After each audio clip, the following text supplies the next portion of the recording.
Hello. So we're joined by Julian Barr. Hi, Julian. Hello, Mr. Kite. How are you? Yes, very well, thank you. Very, very well. Julian is the writing tournament editor. So we'll talk to him today about writing tips, editing tips. He's also an author of several books, which I'll put across the bottom of the screen, but he can tell you more about himself as we go. So I'll dive straight into it with question number 1, which is an editing question for the young writers entering the tournament. Julian, question number 1: what main tips would you give young writers for editing their writing, self-editing? Look, I think that the biggest tips that I've got for young writers when they're editing, and this is not just for young writers, I think this is useful for all writers, is to read your work out loud when you finish it, because you'll be amazed. It engages different parts of your brain. It gets you thinking about your work in a different way. Because if it sounds weird, it'll probably read weird as well. You'll also be amazed at what little errors you'll pick up, which you wouldn't normally. The other piece of advice that I give you, and again, this isn't just for young writers, it's for everyone. One of the best things that you can do, one of the secret sauce of good writing, I think, is strong verbs, strong doing words, because they can tell you so much about a character without having to use a lot of words. So, for example, there's a big difference between, say, George walked down the street and George limped down the street, or George sprinted down the street. It conjures up a completely different image of who George is as a character in your head. Yeah. So that's it. Read it out loud. And as you're going through, if you can find ways to make the verbs stronger, go for it. Yeah, people. Also, getting somebody else to read it for you, somebody who will give you useful advice, who isn't necessarily afraid to tell you if there is something that maybe you could improve or things that aren't quite clear. I think that it can be quite scary to hand your work over to somebody and say, could you just tell me what you think of this? But it's absolutely worthwhile. Sometimes I know that for me, when I'm writing something, sometimes something makes complete sense to me, but it's in my head, it's not on the page. And getting an impartial person to read it, somebody who really does know what they're doing, so somebody who's really good at writing and can give good advice. Often a teacher can be really helpful. Somebody who's not just going to say, oh, this is brilliant, because that doesn't help you necessarily. You want your work to be the best that it can possibly be. Great tips. All right. So question number 2. So you have a PhD, a PhD in classics. So research for your books must be pretty in depth, I would imagine. So what is your process for researching a book?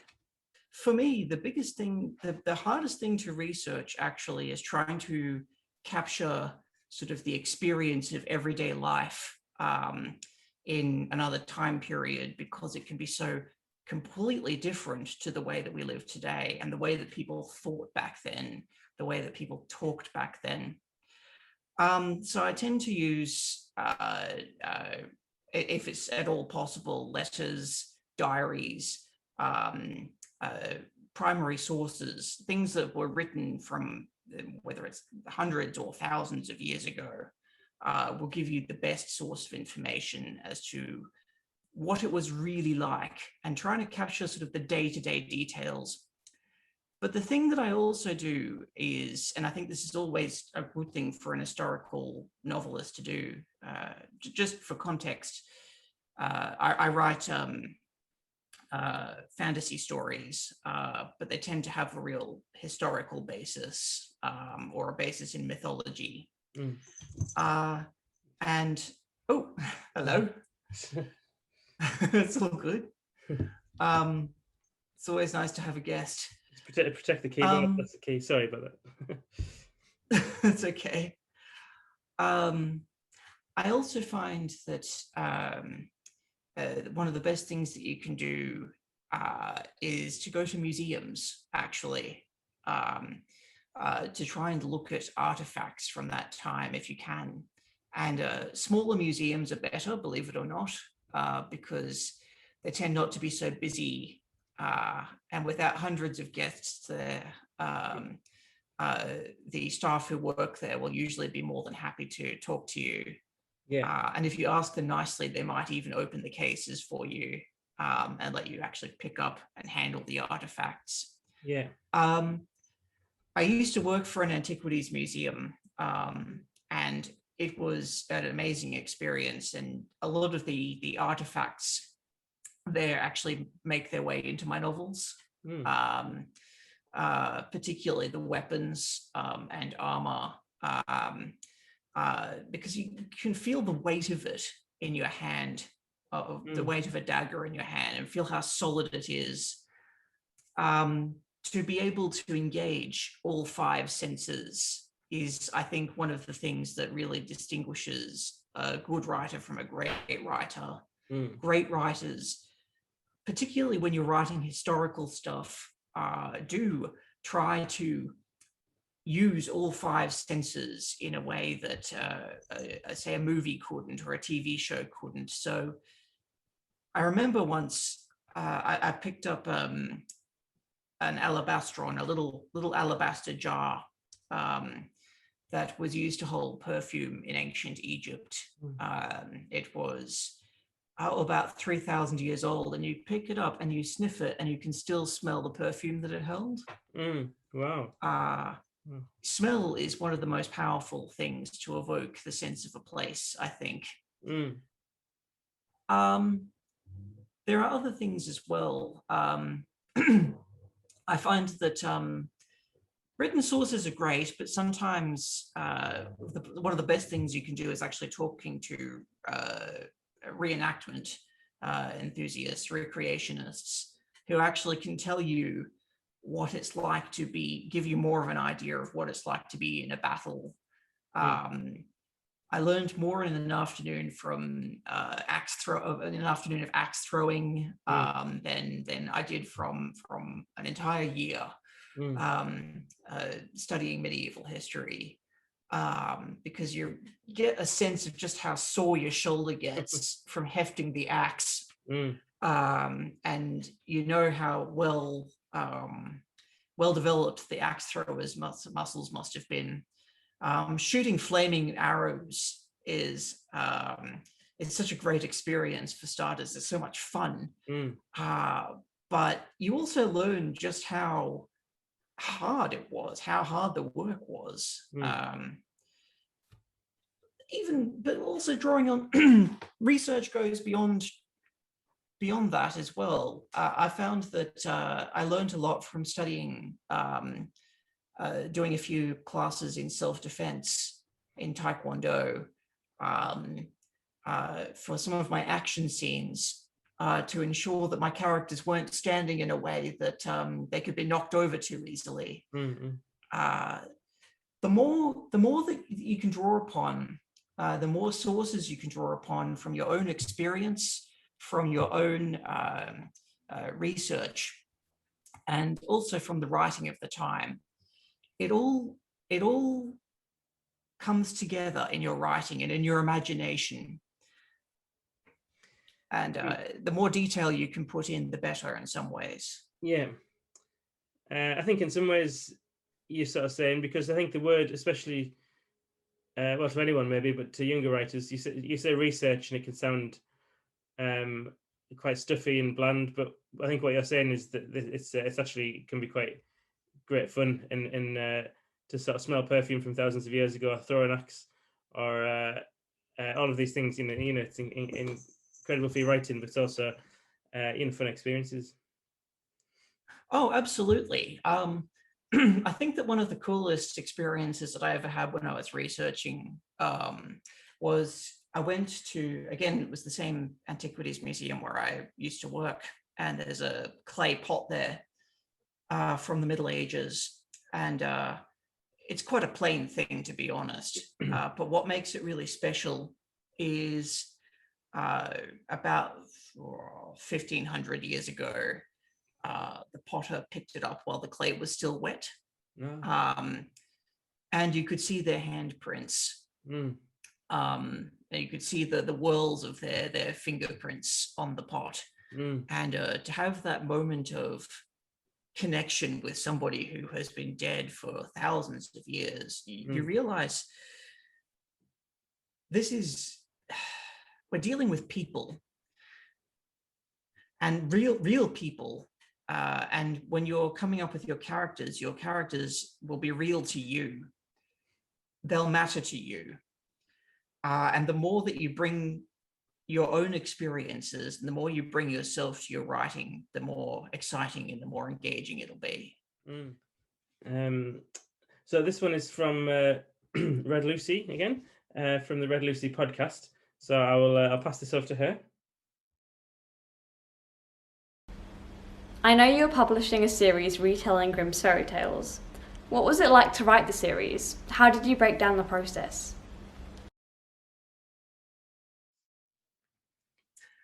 Well, this one's still a work in progress. I'm currently wrapping up the Ashes of Olympus trilogy, which is based on Roman myths.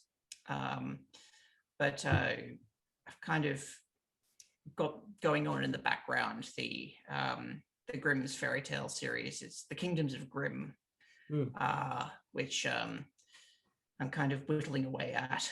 And when I finish the Ashes of Olympus, it'll be the main focus. So what's the process for writing that? I suppose the first thing I do is I read the fairy tale. And when I say the fairy tale, there are lots and lots of different versions of Grimm's fairy tales. What happened with the Brothers Grimm, they gathered these pieces of Germanic folklore, often with very old roots that go all the way back to the Vikings or before. And they basically published them as is. They were often very grim, funnily enough, and very harsh. And what happened was they became quite successful, and they published, I think, 5 editions of them, and with each successive one, they changed it, they embellished it, and they softened a lot of the more horrible things from the original fairy tales. So I like to look at the different versions and sort of pick and choose which aspects of a fairy tale that I'm going to use. So, for example, Snow White, in the original telling of the fairy tale, it wasn't her stepmother who was trying to kill her. It was actually her biological mother who was trying to murder her own daughter. And that puts a whole different twist on the story.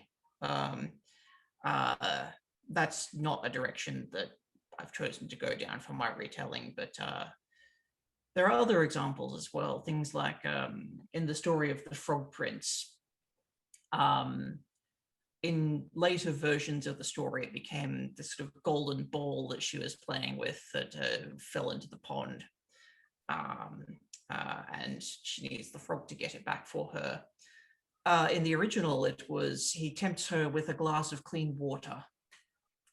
And I guess to me, I try to think about the world that these stories came from, and where you know, clean drinkable water was so tempting that you'd be willing to make to sacrifice for it. That's a pretty harsh world to live in.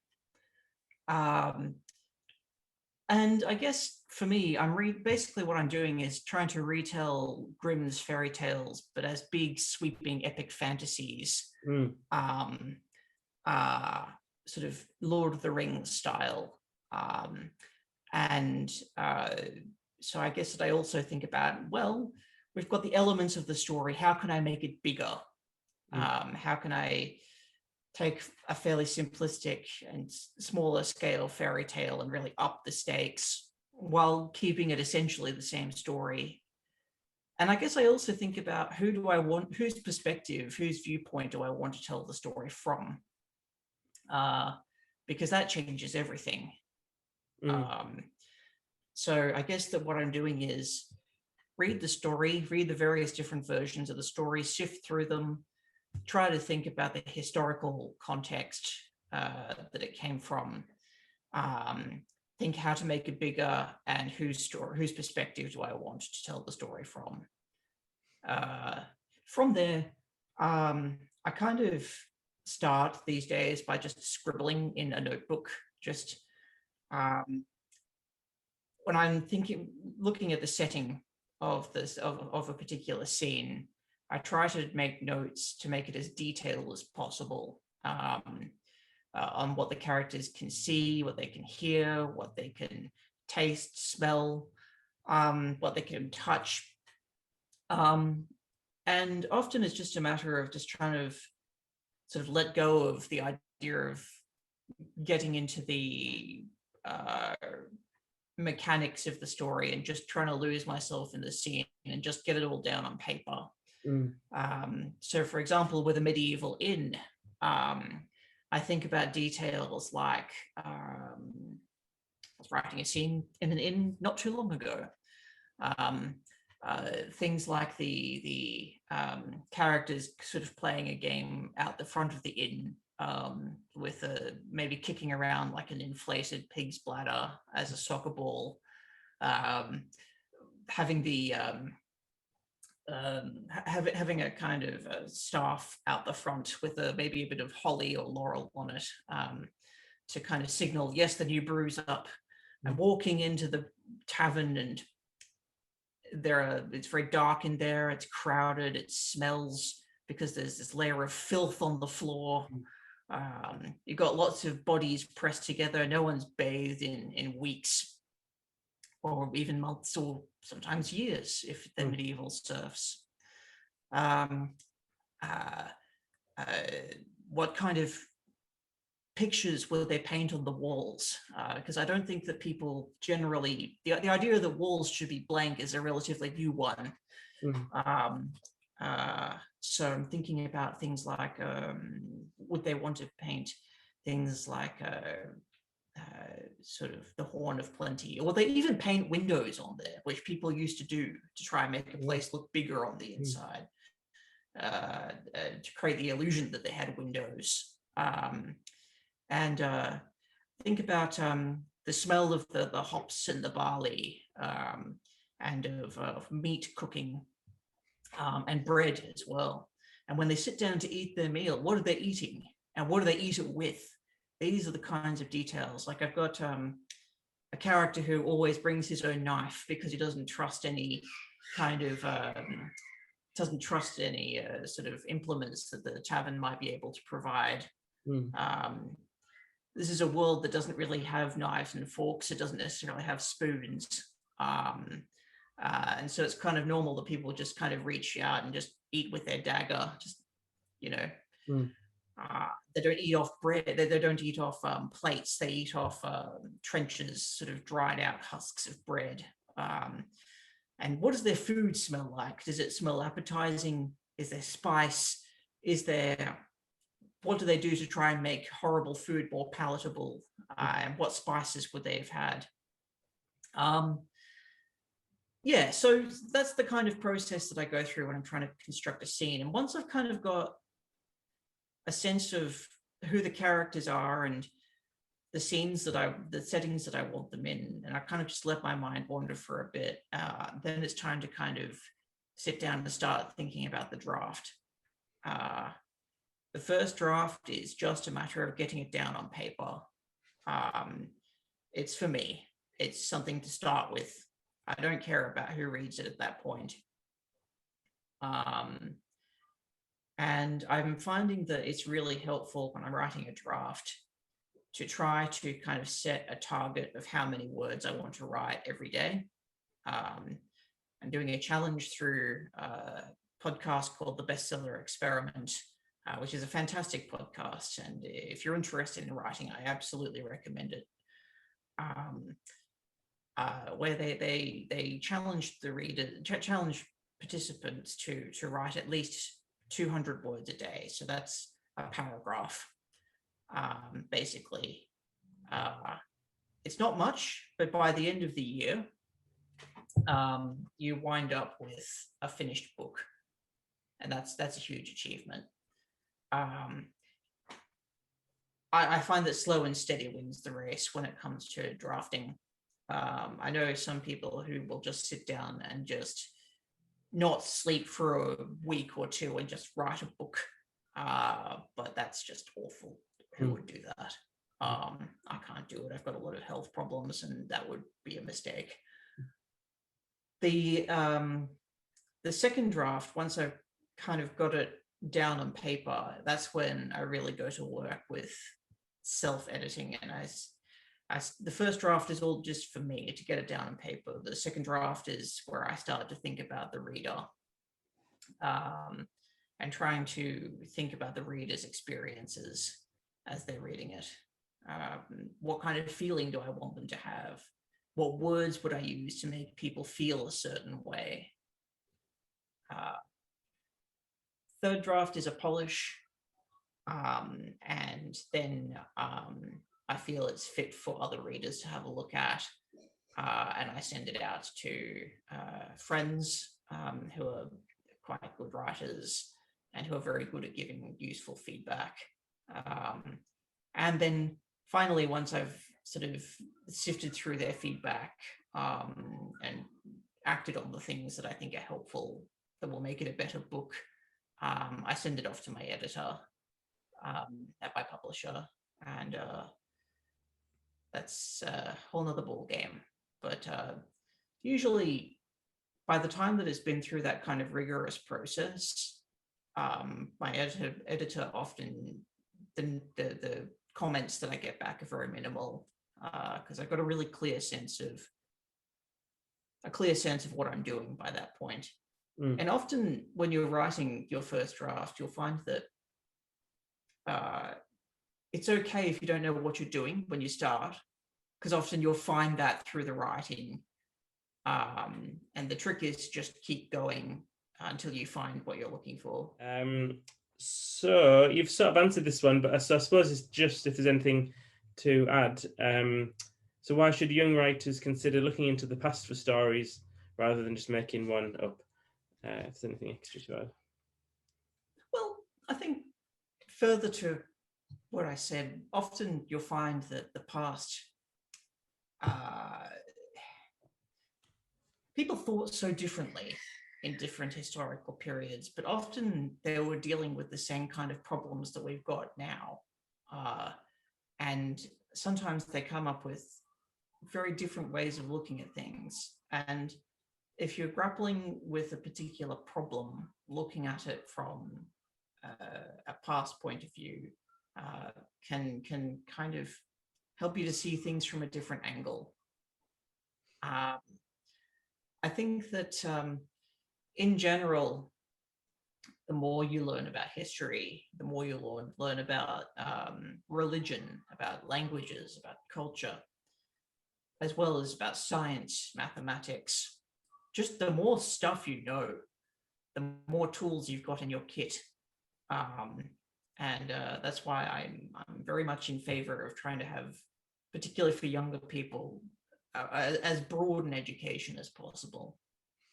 The world's so big and so exciting. It's so hard to get bored, to be honest. I think we're all wishing at this point that you'd been our history teacher at school, but that's very kind. Okay, so I think you've sort of answered this one as well, but you might want to expand on it. We'll see. So the sort of difference between a first and second draft. So you've said that the first draft is more for you, and then the second draft you're starting to think a little bit about the reader. Anything else to add to that? Or? Yeah, they're fun in different ways.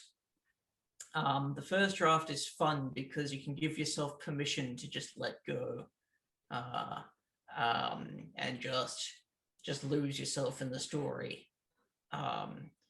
It's also hard because you have to make stuff up and get it out of your head and onto the page, and that actually takes work.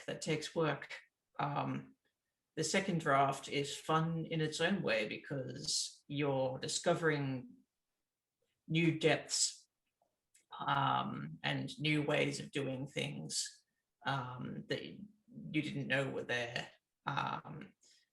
And it's also fun, I find, the second draft because it's starting to look more like the final version. And it's okay if the first draft looks nothing like the final draft. It's also okay if the first draft isn't as good as you want it to be. I've often found that I've got this idea in my head, this picture of how things should look. When I get it down on paper, it just doesn't look very good. And that's okay. That's what this is all about. It's a little bit like when you're painting, you know. You don't just sit down and say, I'm going to paint a masterpiece. Sometimes you've got to sketch it in and use your pencil, which has an eraser. And it's actually okay to have 3 or 4 goes at doing something different ways before you actually find what works. I find that a lot of people, the thing that stops a lot of people from writing is they've got a good sense of taste. They know the difference between what's a good story and what's a bad story. And they might look at their own work and say, it's not up to my standard. Or they worry, they say, I've got to write a perfect masterpiece. I've got to get it perfect on the first go. But you think about how many things in your life have you ever gotten perfect on the first go? I know that I make mistakes all the time. It's actually okay to make mistakes. It's good to make mistakes. You don't learn anything if you don't make any mistakes.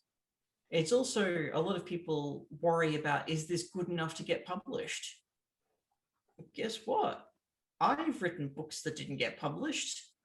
I've written short stories that didn't get published. And I look at them now, I see why. The point is, you just say, okay, you just move on and you try and learn what you can from the experience.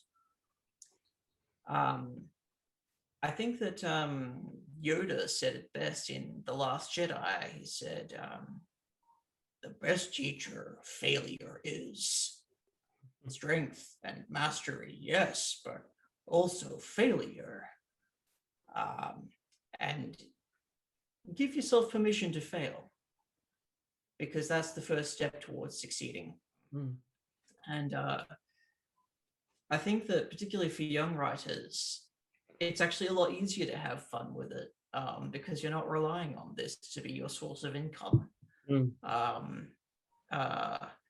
And you don't have anything like you might have a deadline for the competition, but you don't have a publisher waiting for you to hand in the manuscript. So you've got so much freedom to try out different things and write different kinds of stories, because you might find that maybe writing historical stuff isn't as exciting as, say, writing sort of stuff that's set today. It's maybe you want to write a romance, maybe you want to write a Western or a science fiction. You can write all kinds of stuff.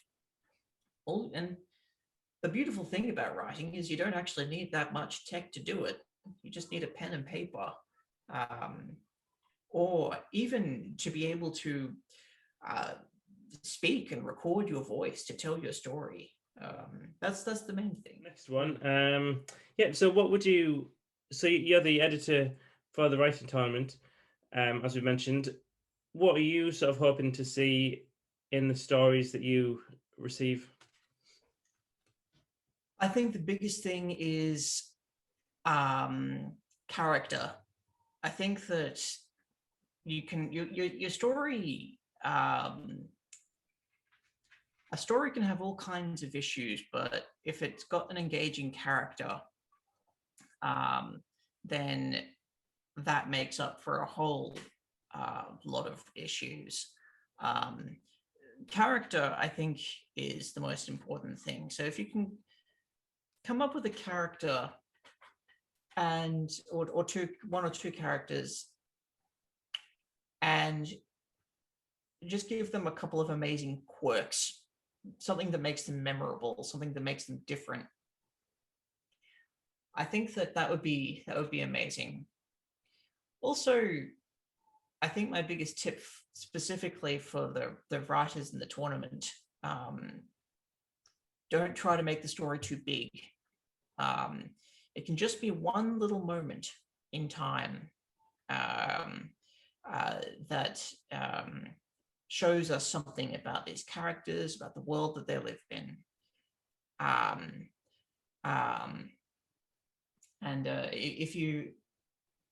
if you spend time with when you're reading, it's almost like you're spending time with interesting characters, interesting people. So I think if you can give the judges cool people to hang out with, that's going to stand you in good stead. Yeah. Okay, so I'll see which order to do these last three. They're not too long. This one you have kindly agreed to do. So that's my dishwasher. My dishwasher plays a tune when it's finished. I don't know why, and I don't know how to turn it off. Celebrating it's clean the dishes. So I read, I think it was on your website, that when you were a lecturer, you were famous for doing a very good Minotaur impression. So you very kindly agreed to do that.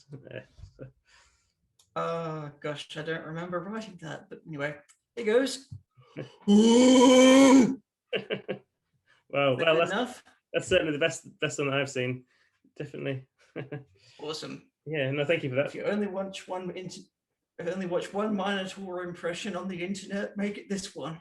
Yeah, I'll put that at the beginning, and I'll just sort of loop it for a few minutes to kind of get us warmed up. One big tip for writing tournament contestants, and if we've covered that already, then I can edit. So one big. We have covered it. Writing tournament contestants. Yeah. Look, I think besides the idea of the of trying to focus on the character, I reckon don't be afraid to. The biggest thing that I think makes for a great writer, besides character, is write something that matters to you.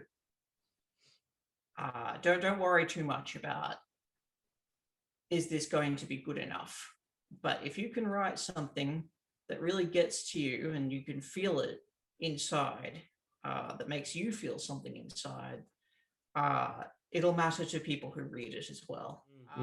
Finish. That's the biggest thing, and the best thing you can do as a writer is finish what you start.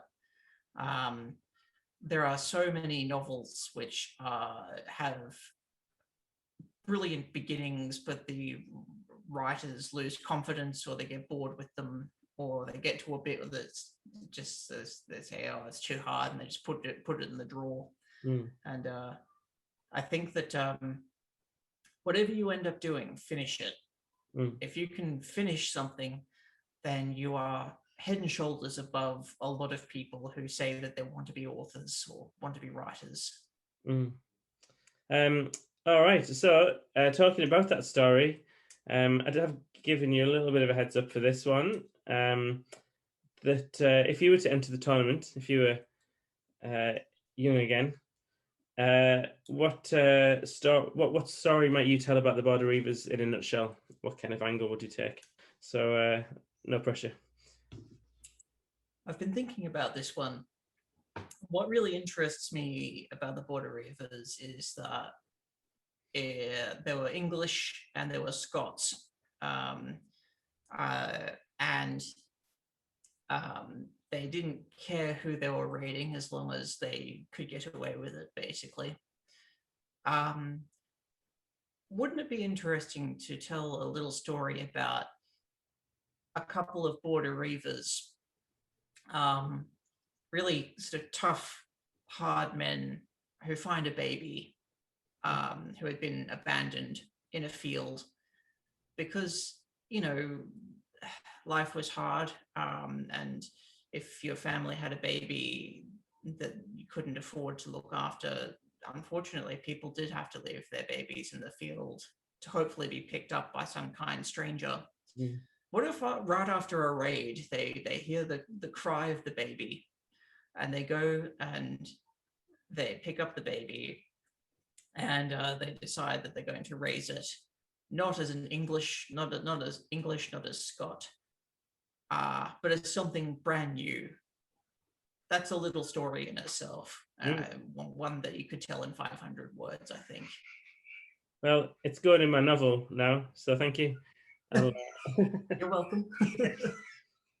It's also interesting, because one of the things I researched back in the day was piracy in the ancient world. And one of the things that really hit me was it's actually a pretty good life being a pirate. Compared to being a farmer. No one's going to conscript you into any wars. If you've got a lot more freedom. You don't have to answer to any landlord. Anything that you take in a raid is yours. And it's not nice for the people you're raiding, but it's a harsh time. It's a little bit like the Wild West, well, there's still time to be a pirate if you fancy that, I'm sure. Yes, on the mighty River Brisbane. Yeah. All right. Well, I think you've done a fantastic job of answering those questions and giving a lot of tips to our young writers and old writers, me included. So thank you very much for your time, for sharing all that with us, and we're looking forward to sending you the top 10 stories for editing. Oh, look, I can't wait, to be honest. Great. So happy writing, everybody. Yeah, thank you very much, Julian. Take care of yourself. Thank you. Bye.